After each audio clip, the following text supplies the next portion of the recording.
4, 3, 2, 1. Chris Scott, welcome to the Lodge, a Renaissance man. So how many projects do you have going right now? Because you've always been like a multitasking polymath of sorts. Well, give us a little rundown of what the hell it is you do in your free time. Oh, man. Well, first of all, happy to be here. Thanks for having me on. My pleasure. Let's see. So I guess I have multiple lives going on at once. There's a side of me that wants to be a sports analyst, journalist guy. There's a side of me that wants to sing music.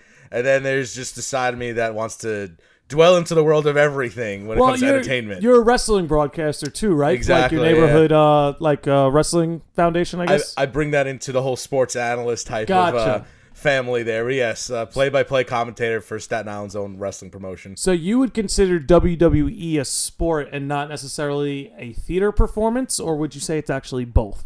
Well, number one, ESPN and WWE. The E stands for entertainment. It's entertainment with athleticism involved. You know? It's like an action movie. That was going to be my next question. In that case, can an action movie be considered a sport? Could the stuntmen be considered athletes? Absolutely. The stuntmen are 100% athletes. You know who else is an athlete? Even in theater, because I also do some theater stuff as well. I haven't done anything lately, but I recently saw King Kong on Broadway. Oh, shit. And, I mean, as far as the actual musical, it was but it was entertaining because there's like 11 different people jumping off of the big animatronic King Kong to raise its arm. Jesus. Dude, it's crazy. Wait, so those guys are athletes too. So 1,100 people are employed just for like lifting the arm of King Kong on Broadway? I'm a little confused. Not 1,100. There's like 10 to 20 athletes. Like gorillas. 10 to 20 people that are wearing all black, and they're operating the animatronic gorilla. So to raise the arm, it's like jumping off from the back to raise it. But even those people are athletes. Okay. Yeah. So it's that must have been a crazy production to watch. Oh yeah. Oh my God. They did the scene where he's rushing up to the top of the Empire State Building. That scene, they had him battling a gigantic snake. It was insane. That's wild. That must have been cool. I didn't even know that was a thing, King Kong on Broadway. How recently did you see that? It just came out recently. It just dropped? I recommend seeing it, definitely, but don't expect to see a great musical that you're going to be like singing along to everything. I imagine it's a little bit different. Not Book of Mormon. Is it? Oh my God, you saw Book of Mormon? Of course I have. Dude, so fucking funny. I love it. What is it? Hasabida Inowai. Asadiba Eboy. That's it. I love it. Jesus Christ. They're so fucking talented, Matt Stone and Trey Parker. Like, so we can curse on this. Great. Oh, you can fucking, yeah, exactly. my mom and my sister just got tickets to go see it in April. And I'm like, remember these words. Asadiba Eboy. You know why? That's probably my favorite. It means fuck you, God. I love that show. Somebody stole your baggage today. Hasabida Inowai. This is the doctor. He has AIDS. Yo, I love that show. But oh man. But to get back to your original question, as far as the projects, I pursue things that I know I have, I think, skills to kind of practice at. And maybe one day, one of these things, it's like throwing darts at a dartboard. Maybe one of these things will be the bullseye. Yeah, putting your eggs in a bunch of different baskets. Exactly. See which one's gonna hatch. Yeah. Well, I mean, dude, at the end of the day, if you enjoy that kind of stuff, you really can't lose. 100%. Like, it's a big win if, the egg hatches and it turns into something great. But if you enjoy doing it, that's all the reward you actually need. And not to it's all phone good. Ringing on my own podcast. It's all right. I just silenced mine because that's happened to me before. Look at you. You're a step ahead of me. Yeah, on my own fucking show. But for me, even anyone that's producing some sort of content and putting it on the internet. If you're a sports blogger, like I also write for multiple sports blogs, any piece of content you're creating, audio, podcast, visual, whatever, photographs, that's going on the internet. And years down the line, like when you're in your 60s or whatever, if the internet is still what it is today, we're gonna have to look back and be like, yeah, I did that. I did that. That was fucking cool. You may have like grandkids like, oh yeah, you see that guy on ESPN? Well, I was chasing that dream here. I got some samples here. So. Well, that's kind of what I like about it is like the internet gets to be a time machine. You know, it's like you and I are gonna have this conversation, right? And then like 25 years later, we could see each other at a wedding, and this whole thing will be referenced out there on the internet. And it's something Joe actually brought up too. He's like, one thing at school is like, you know, if you ever have kids, you know, they'll be, and like say you pass on and they have grandkids, they'll always be able to see who you were, what you did, actually like get to know you. That's one of the reasons why I really enjoy having people that I'm close with on the shows. Yeah. Because you're documenting a conversation. It's like in this very moment, we shared this moment together and it's recorded. We can jump back in time and listen to it. Yeah, it's like documenting memories. Yeah, I love it. Which is kind of like what I guess the whole like videotaping, that's primarily how that business makes its money was, you know, people like our parents, when video cameras were a big thing, they were putting their money in it so they could film graduations and film weddings so that, like you said, these moments that you share with people can be revisited in the future. Definitely. Yeah. It's pretty amazing. It's amazing how accessible all of that is now. You know, it's like everybody has a 1080p video camera in their pocket right now. Mm-hmm. Like the whole thing about having photo albums. Like photo albums, just go on Instagram. It's there. Print out some pictures and you can put it out somewhere if you want. Dude, keep it on your SIM card. I got shit on my SIM card from fucking like 6 years ago. They can still go back and look because like pictures don't take up memory. No. Like like some pictures are a little bit above a megabyte. It's videos that take up the most. Yeah, moving pictures. Yeah. You know, because it's like a megabyte a frame for a video. But like pictures, like I said, you could use your phone now where if you just keep everything on the same SIM card, like I'm thinking of all the photo albums my family showed me growing up. They could all fit on a SIM card and take up maybe 10% of the room. You know? Yeah.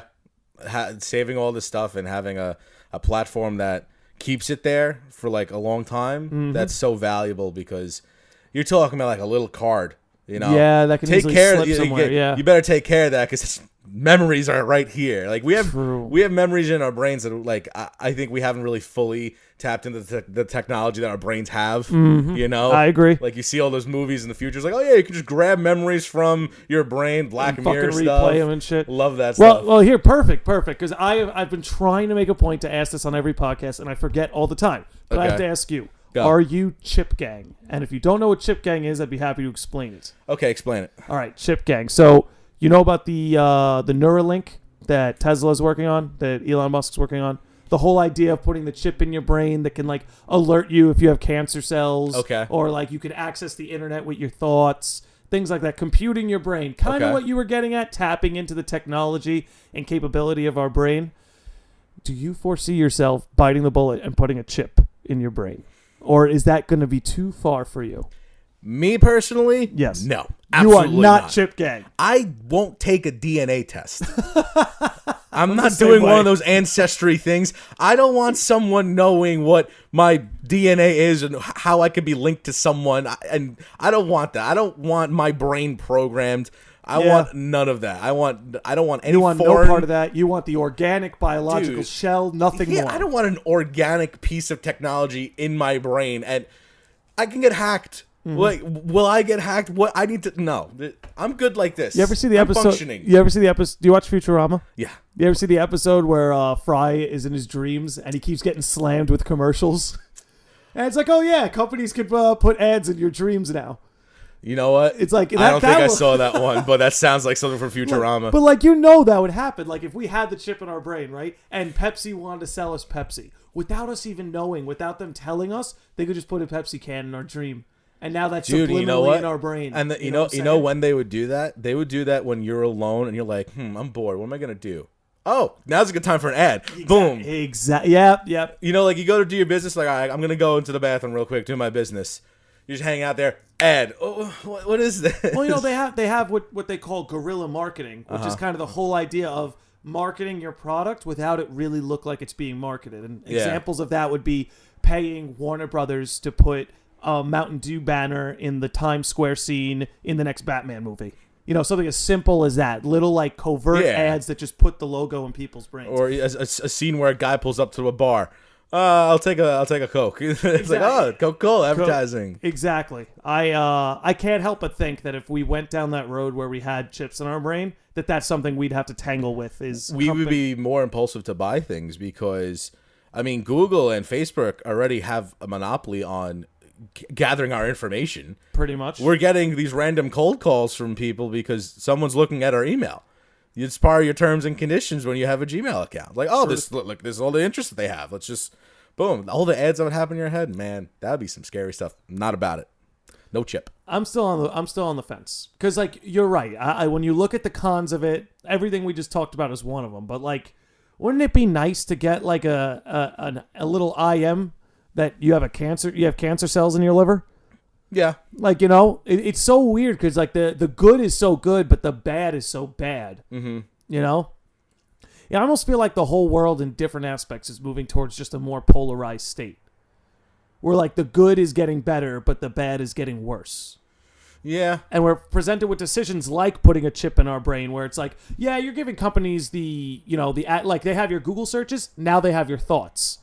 But, if you got a tumor, you're going to know about it instantly. Because that's what they say about things like cancer. If you're going to beat it, the best way is to catch it early. Yeah. And they can eradicate it pretty, it's just... As far as like what the benefits would be, yeah. It's fantastic. 100%. I would believe that if I put a chip in my brain, then I would personally, on a health standpoint, be more self-aware.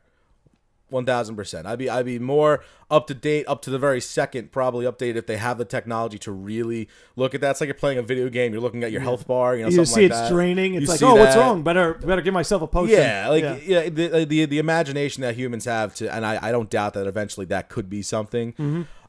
I think I'd be more open to it if I didn't know what it was like to operate without it, because I feel like I can operate just fine without it. That's a good point.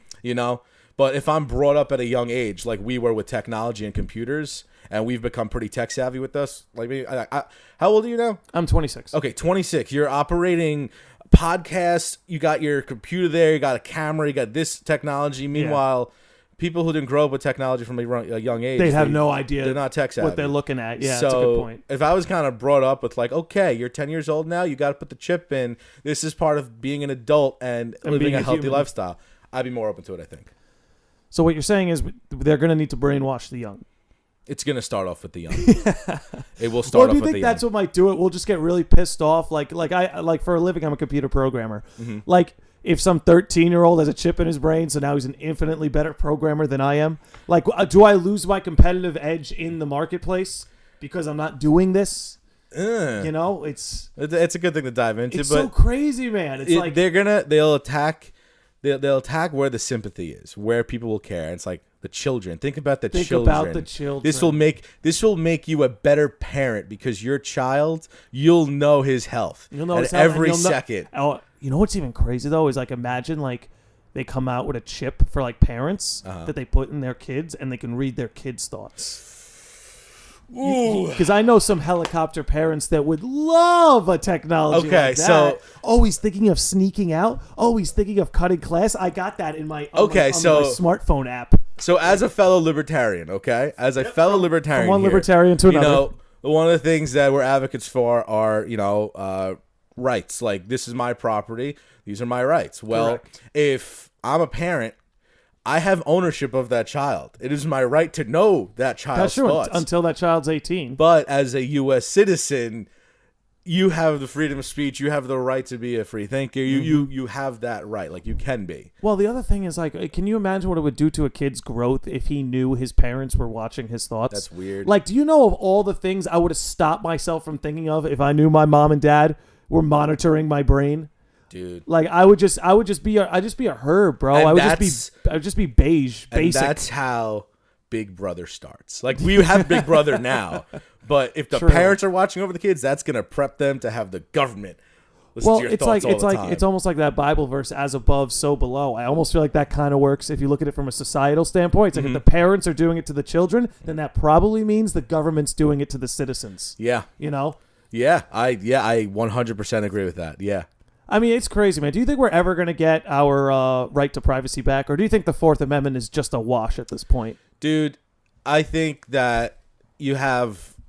I don't want to say there's a good side and a bad side, but let's just assume that on the side of protecting rights, if you give those people that want to take your rights an inch, they take a yard and they do not give it back. 100%. It's because no matter what, there's going to be a black market for everything, and there's going to be a dark market for acquiring information about someone's personal tastes and things. And there's a track record of searching. You go on Google, go on all these different things on the internet, your search history. You know, like that information is someone's always going to have it. As far as the right, I mean, I don't know, man. We're still listening to the rules of a paper document that was written before all this was even probably before there was more than 13 states. Yes, like whoa, like I wonder. It's impressive though. Like it's impressive. Like you have to give respect to that doctrine. Yeah. Like I do. You know what I'm saying? Oh yeah, I'm sure. Yeah. I'm a believer in it, but. Yeah. People don't see it that way. They don't see it as they think, oh, that's old. We need something new. It's like no, it's ancient wisdom is what it is. There's some people that want a constitutional convention. You want a constitutional? Look at what's going on right now. We had the government shut down because no one can agree to do something. Like, well, it was like we were talking about this earlier, and it's like while giving our compassion to all the government workers and families that have had to suffer during the shutdown. Yeah. It is refreshing to see that a lot of us, I guess more specifically those of us that work in the private sector, the federal government has pretty much no influence on our day-to-day lives. Mm-hmm. Like unless you're flying or unless you work for the government, like it's pretty refreshing to see that federal government, they could shut that bitch down for 35 days and most of us could still go to work. We could still shop for groceries. Mm-hmm. We could still have our luxury. Like, nothing really changes federally. And I feel like a lot of people don't understand how important that is, mm-hmm. how empowering that is to you as a citizen, because it's like we talked about, the government shut down, but the police and firemen were still out there. Yeah. Because that's our state government. Big difference between federal and state. Partial government shutdown. I mean, we were talking about this before, right? We were talking about this before. Like, what does it say about America as a nation that was built upon the principles of freedom of speech, freedom of property, freedom to do whatever the hell you want, just don't hurt people and don't take their stuff. Yep. As a very simple, like, hey, very easy to follow. These are simple rules. The state's in charge. What we are as a nation is just 13 colonies that are like, cool, we're cool with one another. Yeah, let's do this. But we had this idea of free market capitalism, business owners opening up shops, serving the community, and somehow empowering the private citizen, hiring employees. They get paid, and then in essence, the economy goes going. But what we have now is a perfect example of how that vision is dying. It is dead for some people that are so reliant on the government now. Yeah, it's proven things that like food stamps and welfare and shit like that. And what sucks is that those people that have these government jobs that did suffer from this shutdown, most of them, I bet, probably didn't choose that life. That's something that just it was a way, or it was a way out from an unfortunate situation. Yeah, like it was a job that was available, and they were like really excited to get it. It's like, oh, I'm working, and I'm backed by the government, who's always gonna pay me because they can just print more money. This is fine. We're good. This is comfortable. Well, the government shuts down. If you listen to what happens. Like, okay, well, we're shut down, so.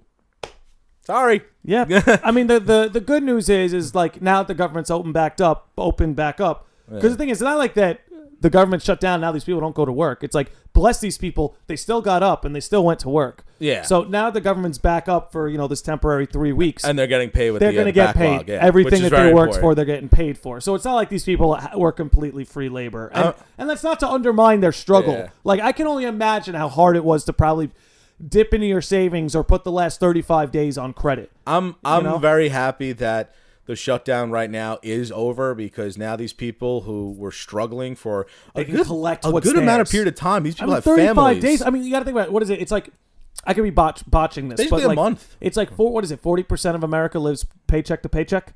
Like, they need every paycheck to pay for that week's groceries, for that week's rent, for things like that. And to keep up a credit. If you dip below a certain score, or if it gets damaged to enough, government giving you money. And they'll raise your interest rate. Like, you can get really fucked. Yeah. So, I mean, I feel for all those people that went through it. I'm so thankful that I wasn't affected by it financially, but I feel for everyone that fought through it and was able to survive through it. It seems like a short period of time in context, but put yourself in their shoes. I bet you it wasn't that easy. 35 straight days. And definitely not. That's why I'm just an advocate for be an entrepreneur, go on, build some skills up. Put it on yourself. Don't try to be as dependent on the least amount of programs or people as possible. Build up your human capital as much as you can. 100%. That way you make the most opportunity for yourself. And I think what's important for people to take note of too, it's something we mentioned earlier, is like, if a government shutdown, if a federal government shutdown happened in any of those European countries, they'd all be fucked. Yeah. Like, we have an infrastructure that's set that if our federal government shuts down for whatever reason,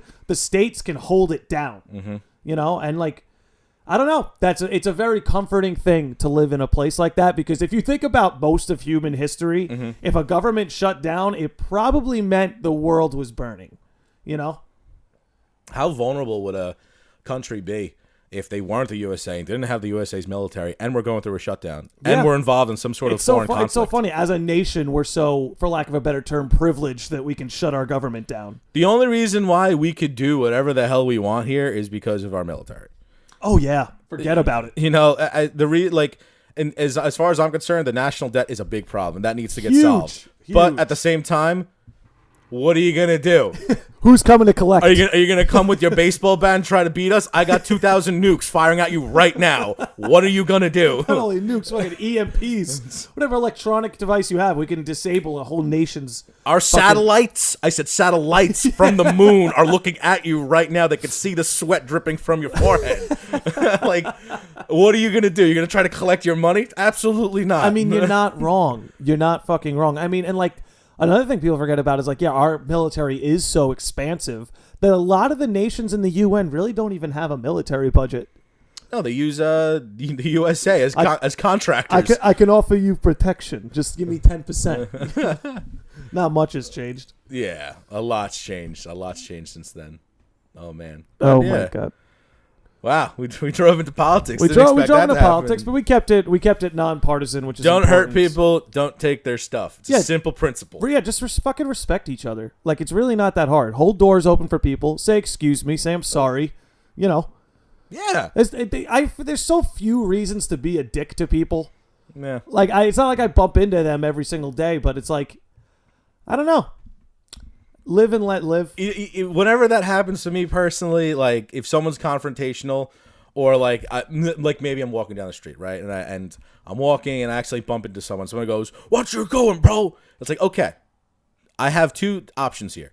I either continue this confrontation and it will result to no progress. It'll just keep escalating, or and getting worse. I'm gonna go about my day and just be like, okay, whatever, and dude. I'm going to go with option B. Option B is the better choice 10 times out of 10. No one cares who the alpha male is in this situation. No one cares. No. So I'm just, when I bump into people like that who are just, rough around the edges and rude at the smallest little misstep, I always say to myself, like, they must have something going on. Absolutely. Because, like, dude, if you and I were walking the street and I bumped into you, I would, like, with a smile, be like, dude, I'm sorry. Wasn't looking. I was reading my phone like a jackass or something. Yeah. It's like, people who take like the smallest things personally, like, you almost need to have a compassion for them, because like, you're not like that unless you're just unhappy with your situation.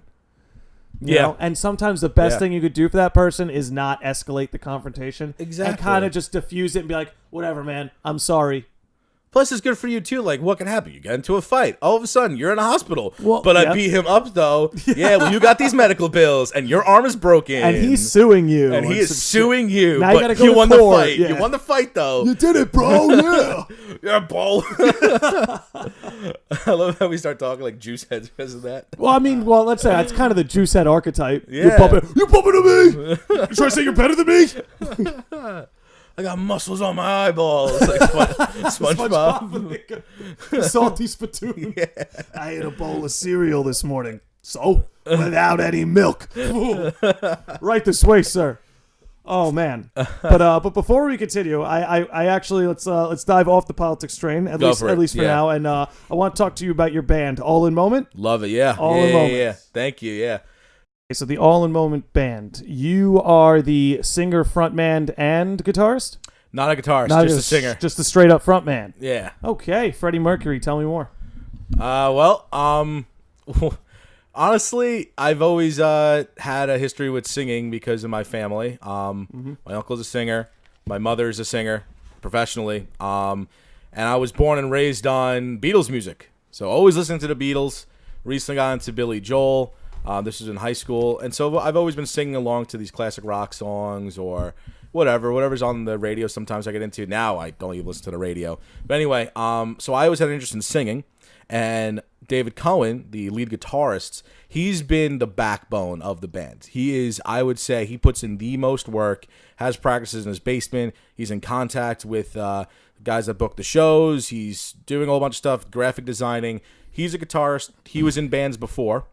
And we came up with the idea of forming a band just because why not? There was me, our bassist at the time, Michael Funk, Dan Luxack, who's the current drummer, and Dave. One day we jammed to see what it was like, and we jammed, and we even tried to make a song in that moment, and we were like, you want to do this as a thing? Yeah, let's do it. So we just took off from there. We decide we're a band. Let's do it. See, I find that's kind of how it usually works is you jam with people, and then there's this collective acknowledgement of like, hey, this is working. Yeah. Like, hey, we're tight. We're in time. We're in rhythm. We're flowing together.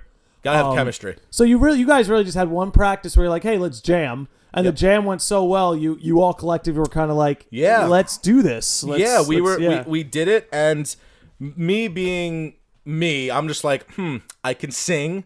I've always wanted to do this. Why should I not do this? Why not? Let's do it. Fuck yeah. Yeah, let's do it. And now, years later, I think we've been together technically for like 3 or 2 years now. We have an album release coming out in the end of June at Mother Pugs in Staten Island. I'll be there. Yeah, and we're looking at somewhere between 8 and 10 tracks on the album. We have 6 songs that are out on SoundCloud now, but we're making new stuff too that's going to be on the album. Cool. So that's going to be a lot of fun.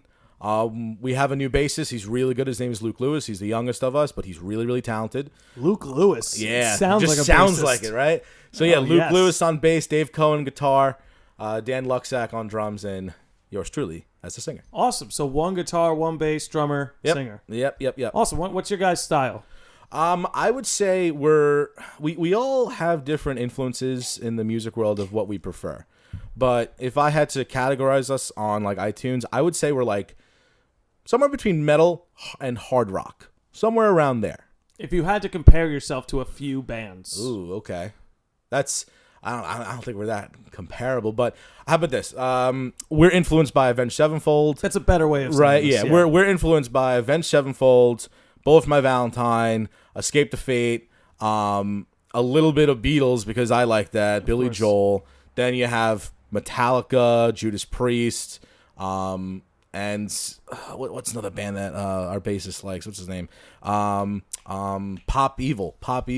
Right. So we kind of listen to stuff that we like. We're like, okay, let's kind of play around with this, get a similar kind of feel.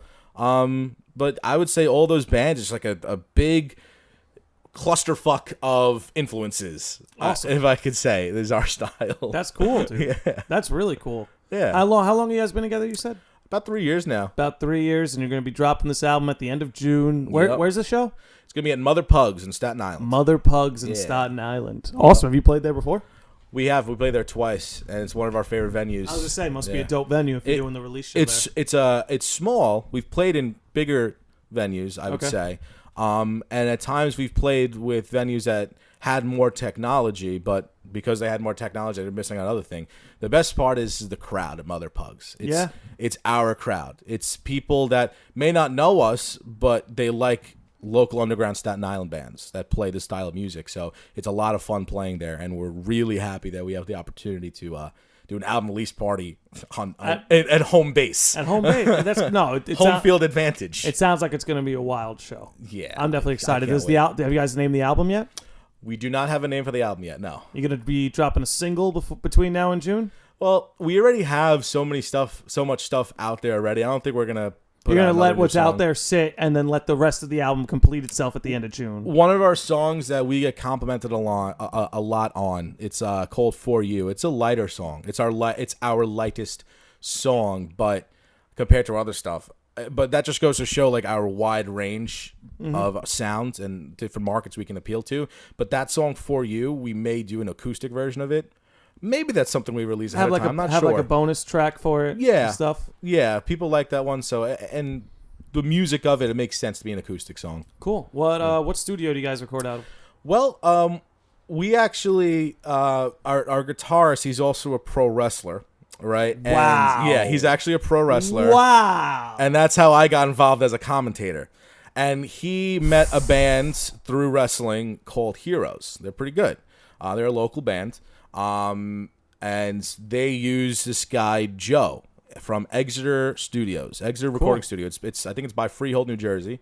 It's about like an hour drive away. But we record all of our stuff there. He gives us pointers. Meanwhile, we're doing practices at Phoenix Studios in Staten Island. Damn. Yeah, just the price difference between the two is just it's so drastic. We side with Joe because it's cheaper. He does a really good job. Yeah. Yeah. I mean, that's the thing. Is like you get what you pay for, but there are some people who work so efficiently they don't have to charge you so much. Yeah. You know. Yeah, and he's a really personal guy too. He's cool. He's dope. Well, yeah, and you guys know him through a friend, so Yeah. People Referral. like that typically aren't going to let their referrals down. Yep, it's the best way to advertise referrals. Well, yeah, because it's proof that that the guy comes through. You know, he wouldn't have been recommended to you if he didn't do good work for your friend. Yeah, he does a good job. He's recorded for a lot of local bands. Yeah, a lot of people have gone by there. But yeah, he's keeping up with it. He's also doing Audible, that app where it's audiobooks. He's also doing work with them too for readers to read books, and it gets recorded. Yeah. Wait, does he do the reading, or is he kind of mixing the audio? He's mixing the audio. Yep. He's Very recording cool. it. He's balancing out the sounds and everything. Very cool. It's amazing. He must be pretty good at that then. It's really cool. A lot of people don't know what it's like to make music and then record it. All the work that's put into it. It's so different, man. It's like a band can sound amazing live and then shit in the studio, or they can sound amazing in the studio and shit live. Yeah. And to find the balance between the two of them takes a special band. Yeah. You know? It's incredible. But sometimes like those guys, the ones that made it big and sound great live, they have audio engineers on hand mixing everything for them. True. You know, meanwhile, our guitarist has like a Kemper. He's able to switch different settings on his own. Instead, he could just have someone do it for him. So yeah, that would definitely make it easier. But the complexity of recording just a regular song and starting off with the drums. Every single drum needs a particular mic, and you need to get the timing right. The snare and cymbals need two very different things, and the kick drum too. Yeah. Drums are always a bitch to mic up. Like I do a lot of recording of things like, acoustic guitars. I can hook up my head into the computer. But like recording drums is such a bitch and a half. Yeah. Like I give props to anybody that can, mix, track, and master a good drum track. You're recording the drums and then mixing it into everything else. Yeah, good luck. Sometimes that stuff is too loud, so you got to turn it down. Yeah, snare pops usually snare are pops, a bit of a bitch. cymbals, yeah. But yeah, it's the band's a lot of fun. It's really cool, and I encourage anyone with any musical talent to create stuff. I'm with you there, and I just encourage people to create stuff. It's like I hate that people kind of have this attitude of like, oh, I don't want to do that because like I can't get paid for it. It's like, well, you could if you hustled hard and got a few strokes of luck here or there, but it's like you should do it because it's enjoyable. Yeah. And I really think everybody is creative to an extent. I don't think everyone's a painter. I don't think everyone's a singer. I don't think everyone's a musician. But I think everybody has a creative endeavor that they can excel at. And everyone loves creations. 100%. They love stories. They love music. They love shows. Yep. So you have a large population in America that they'll go to work, they'll go home, they'll put the TV on, they'll go to sleep, they'll go to work, they'll come home, they'll watch TV. Yes. So that time where you're just watching someone else's content, you could spend a little time just learning a little bit, maybe even playing games. It allows your brain to move. Well, it's the most interesting thing, and I don't want to sound like a video game elitist, but like look at the faces of people watching TV and look at the faces of people playing video games. Okay. Typically, somebody watching TV, their face will be very static. They're kind of in the static phase of I'm taking in all this input. Okay. But someone who's playing video games, they're not only taking in input, but they're sending in outputs too by playing with their controller. Yeah. And these people are typically biting their lower lip,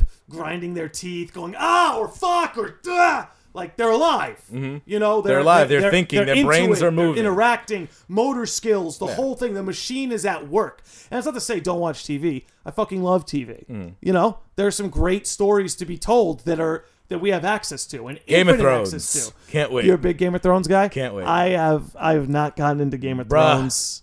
Perfect time to get into it. It's the last season. Everyone's saying that. I'm just going to be real. If I watch Game of Thrones, it's going to be years after the finale. Dude. I know. It's just a lot of time. And, like, that's the other thing is I love the fantasy genre. I really do. But I don't know. It's not pulling me in. You know what else it is? Admittedly, so much of that fucking thing has been spoiled for me by Facebook. You know, if you don't get on early, it kind of gets ruined for you. Like Breaking Bad, I got on early enough when there were like 2 seasons left. But it's too late for me with Game of Thrones. Never too late. Yeah, I know. It's not about the destination. You know, you can get into it when down the line where Disney buys Game of Thrones. Disney's going to buy the rights to do something. It's not going to be as gruesome. There's not going to be as much sexual content in it. It's going to be very, very toned down, but it's going to be Game of Thrones. How do you think Disney's doing with all their purchase content, like Marvel and Star Wars? They're winning. They're unstoppable. They're not going anywhere. They run them.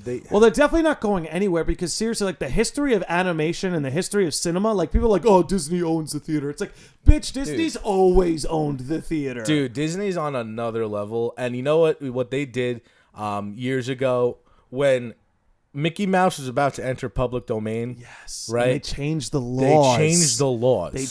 No one can do anything to Mickey Mouse. Disney's like, no. Screw your freedoms. No. This is our mouse, bitch. This is ours.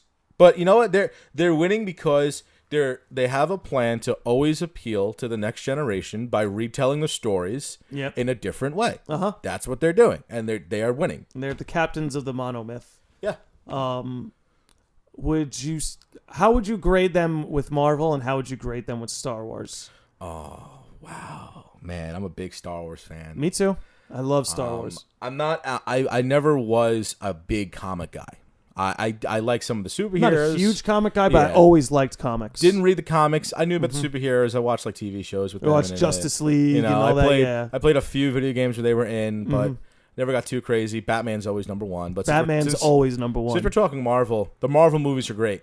They're fantastic. Really good productions. I haven't seen a bad Marvel movie in recent memory. I can't say any of those. Yeah, some of the worst ones were when they were first starting out, when they were kind of setting the table. Yeah, you know, and those weren't even so bad. Like they were really good movies. Now as far as Star Wars, they have all this technology, and they no longer have George Lucas's mind by side, like dictating what they're gonna do.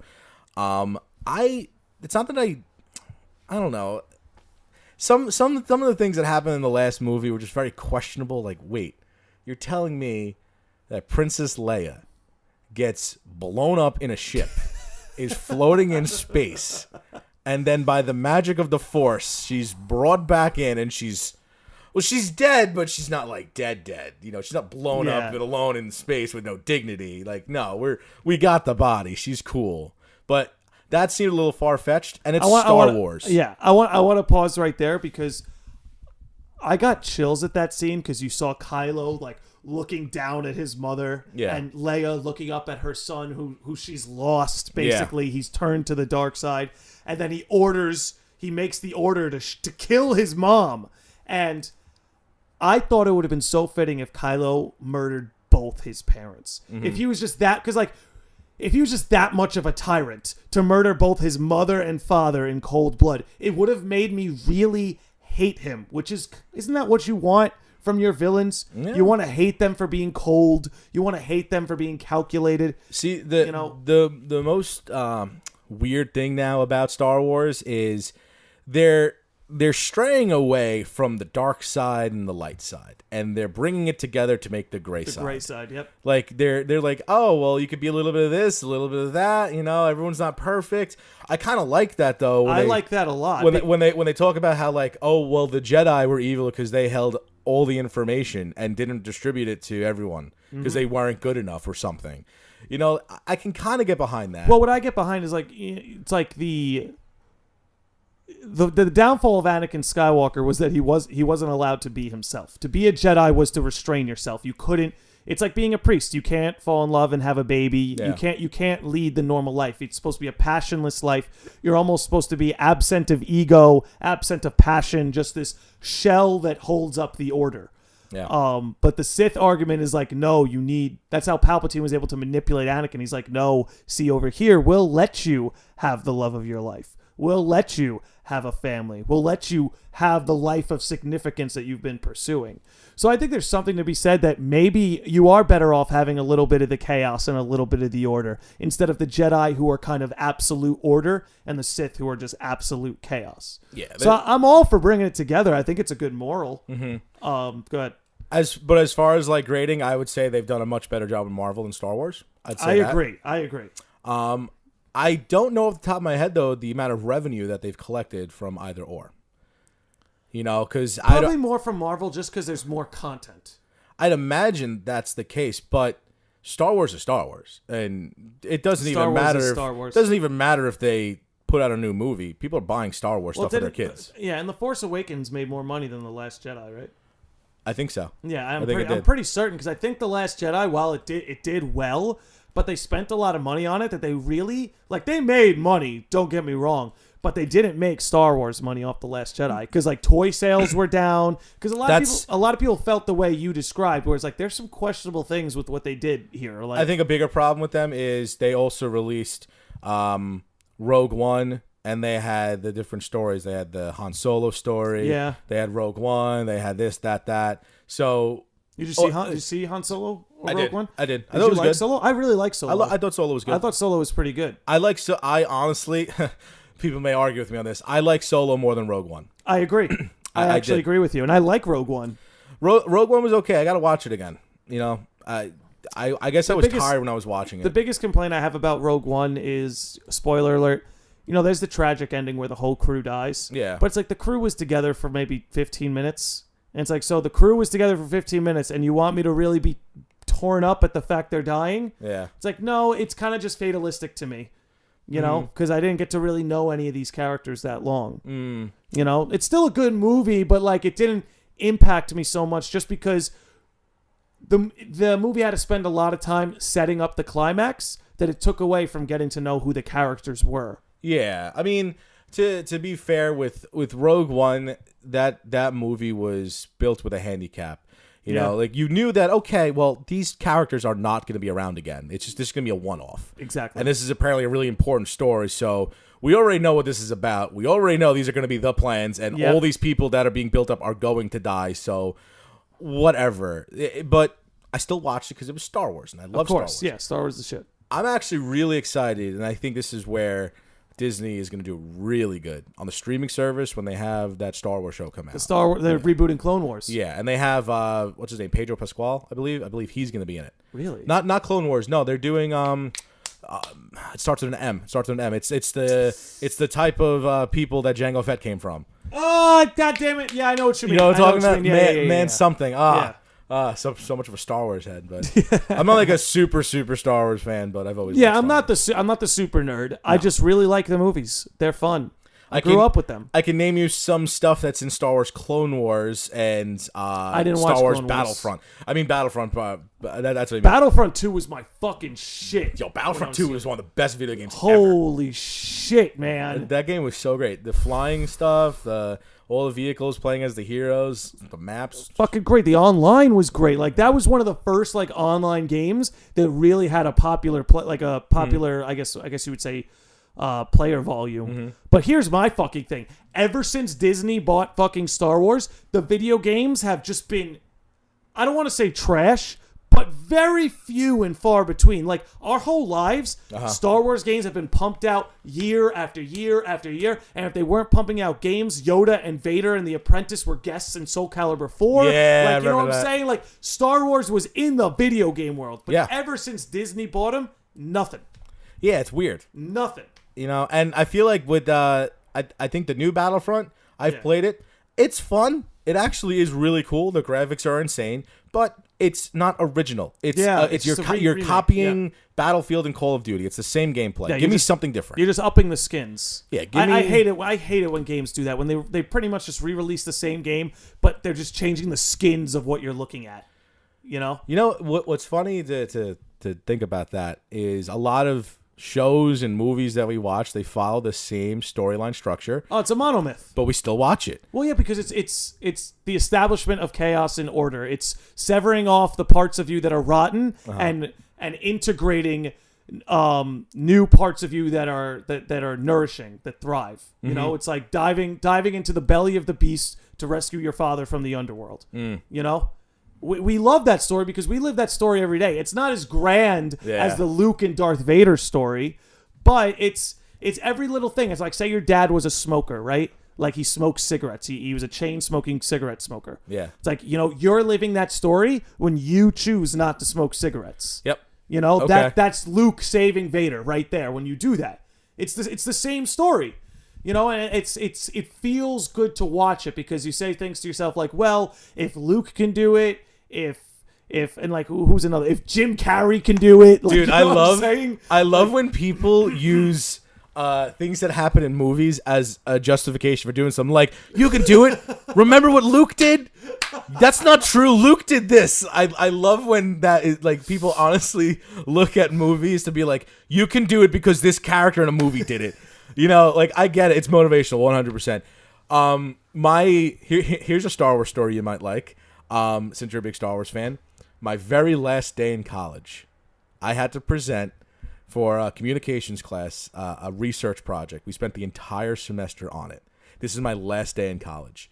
I got to do my entire research paper on Star Wars. Okay. We were talking about. So you went in the hero with 1,000 faces, Joseph Campbell, baby. Yeah. Okay. So you're definitely familiar with that. So we talked about how the media always kinds to try to find the red and the blue side, right? The dark side and the light side, and they just feed us that, and we keep consuming because we love it. But meanwhile, it's the same story structure over and over again.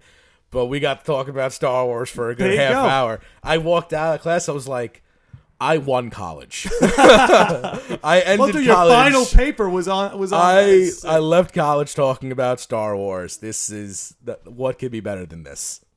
Well, I just think we're always looking for something that represents the ideal person.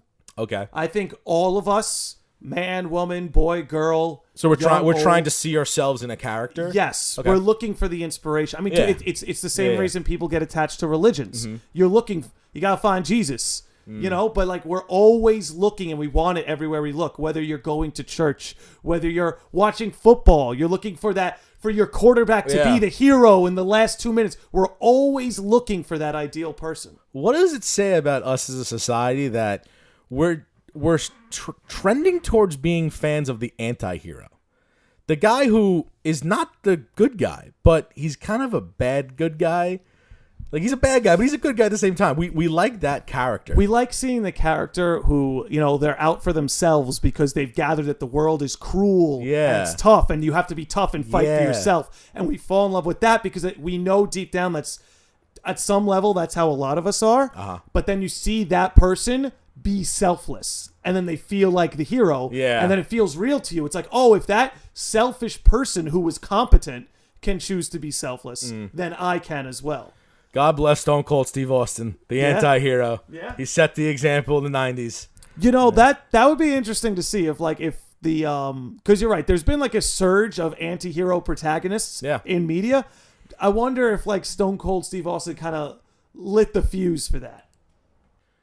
So as far as the anti-hero, I read this about a year ago that producers of, I believe, The Sopranos, and collective other creative minds, they're going to be, they want to make a series about Babe Ruth because he was the anti-hero of baseball. He transitioned the sport, but as far as the human that he was a drunk. He loved women. He was a glutton. He's just more and more and more, but he hit a lot of home runs. But that's the thing. He put on a show. He was a great pitcher. He was a great hitter. He was an entertainer, and he was the anti-hero. And he was an orphan. Yeah. And we love orphans in our story. Yes. So his story is one of the best American dreams and one of the best American stories. And I think whoever dives into that as a series, not just a movie. I like the John Goodman I love that movie. Yeah, I love actually that movie. do love that movie. But I think a series of Babe Ruth's life as an orphan growing up and eventually making it into baseball, that could probably be very interesting. And it'd be interesting to see where, because I've always been curious what tipped the curb for the Babe. Because like if you look at pictures of him when he was on the Red Sox or his early years with the Yankees, he's a brolic looking dude. Like he's a big dude. He's not the fat Babe Ruth. Like he's a brolic guy. He's got a sharp jaw, slim neck. But somewhere along the line, I guess when he started getting the contracts and had money to spend, I think he was probably blowing it on booze and feasts and shit. So he was just gluttonizing. Like, go ahead. That and he wasn't a pitcher anymore. Yeah, that's right. He played every day now. Pitchers have to be extremely flexible and athletic. They have to be. It's very rare. You have guys like David Wells, CC Sabathia, Bartolo Colon, plus-size guys that have some success. But for him, it was no more of pitching. You're a hitter, and we're going to give you all this money. You're going to get all these sponsorships, and come in for a steak dinner. Babe, that's your 12th steak, but that's okay because you're Babe. You and it's on the house. It's on the house. Yeah.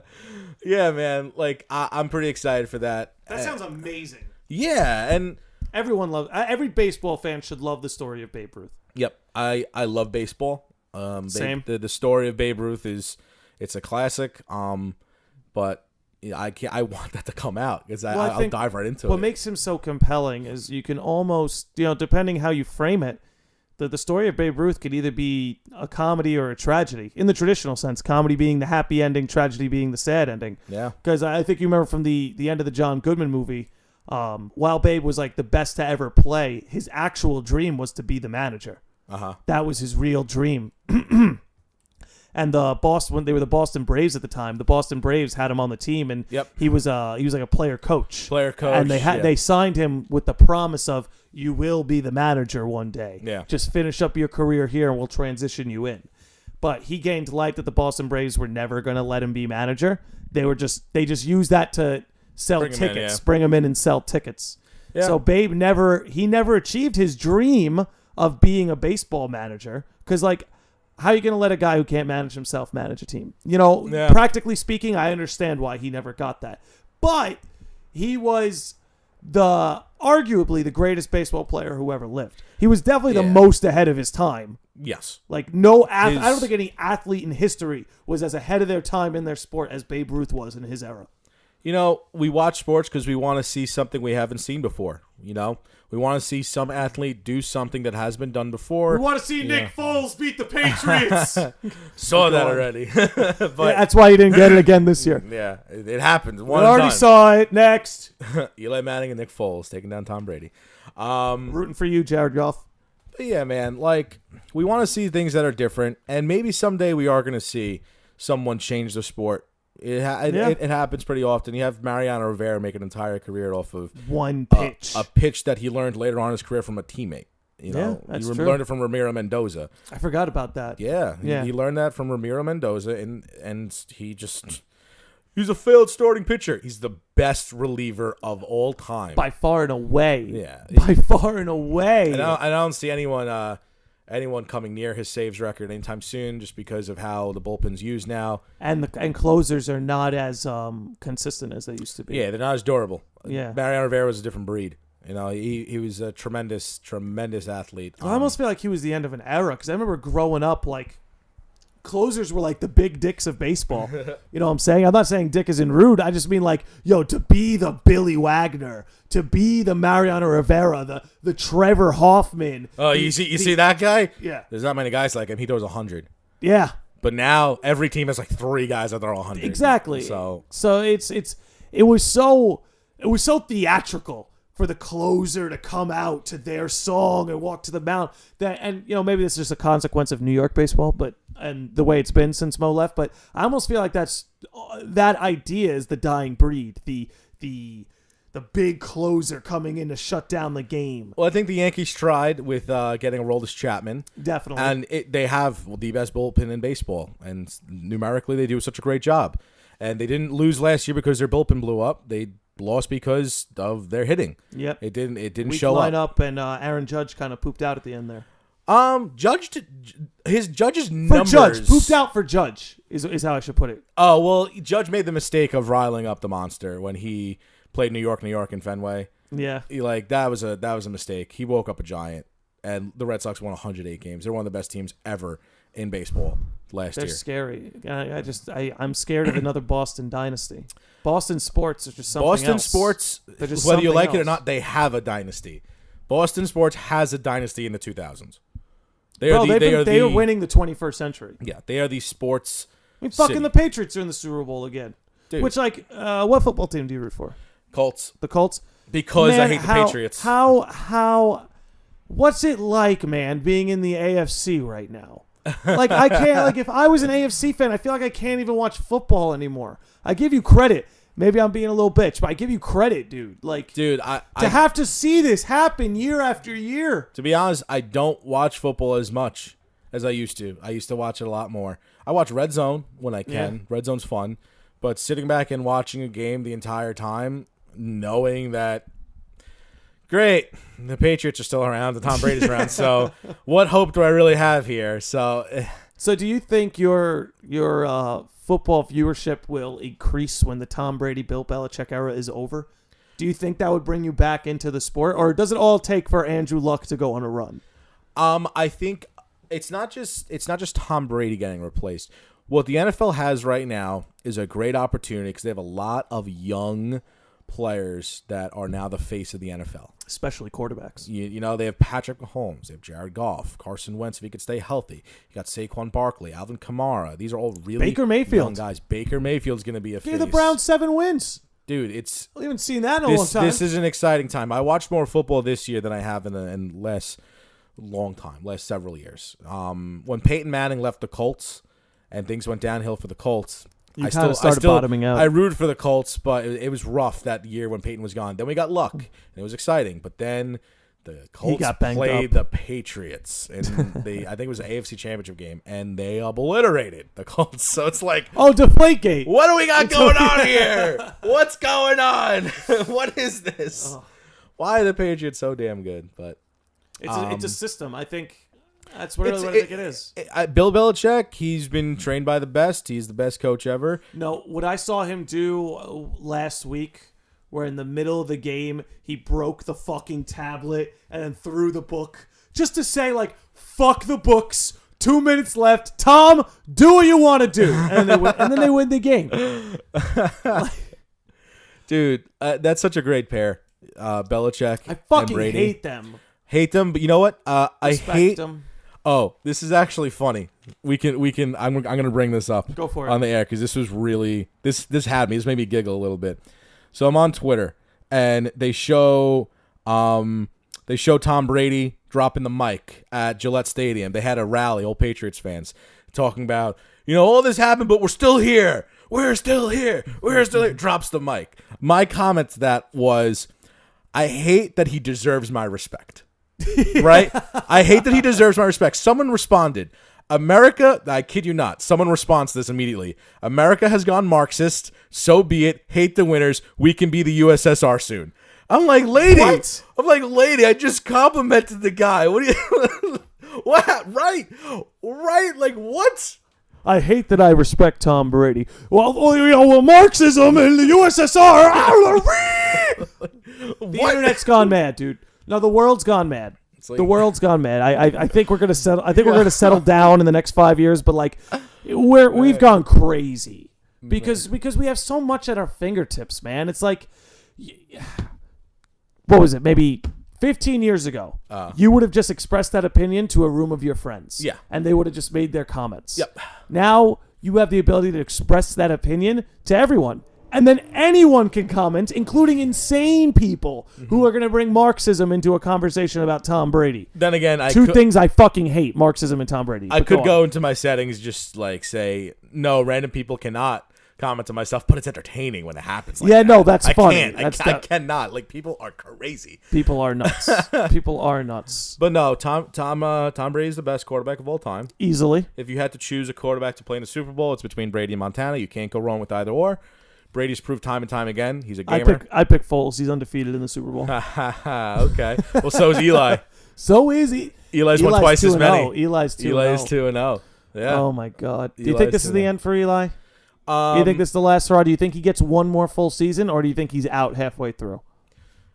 The Giants will likely have Eli play again next year because Eli put up good numbers, and it's all about stats nowadays. You put up good stats, you have a case to play. Yeah, his stats really weren't that terrible this year. They weren't prime Eli Manning, but they weren't terrible. But the problem is the Giants have a weak offensive line, and they have a quarterback who's not mobile, and that's a recipe for disaster. Yep. And they're just gonna give Saquon Barkley the ball a billion times and hope it comes into something. And the reason why Eli Manning had good numbers is because he had a Saquon. They had to play the run. Saquon did most of the work.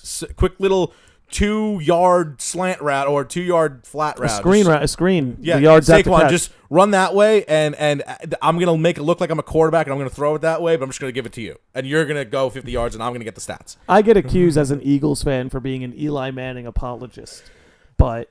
An Eli Manning apologist because you're an Eagles fan. Because I'm an Eagles fan, and I actually like the guy. Because, I am a New Yorker, and I got to witness the greatest quarterback in New York State history. Yeah. No, Eli Manning's the best quarterback in New York history. And if you talk to Giants fans, you would never know that what I just said is true. Uh-huh. They treat Eli like they're 50-year-old men who married a hot girl, but then she got addicted to meth in her 40s. It's like she gave you everything you wanted, and then now that she's having... It's New York fans. That's how it is. And listen, saying Eli Manning is the best quarterback in New York... It's not saying much. It's not saying much, but you got also... Miss Phil Sims was probably... You got Broadway Joe, though. Broadway Joe was an average quarterback. He won the Super Bowl, but he's an average quarterback. I believe he's thrown more interceptions than he has touchdowns. Yes. He called his shot as an underdog. Honestly, it's kind of funny. He played against the Colts who didn't have Johnny Unitas. Fair enough. He called a victory. No Giant. Colts still had a very good team that year, but you're calling a victory when you're not playing the Colts at their best. Yeah. Okay. More power to you, I guess. More power to you. But that's the thing is, if you win in New York, you're a legend for life. You want to talk about New York sports, though? Tell me how Derrick Rose.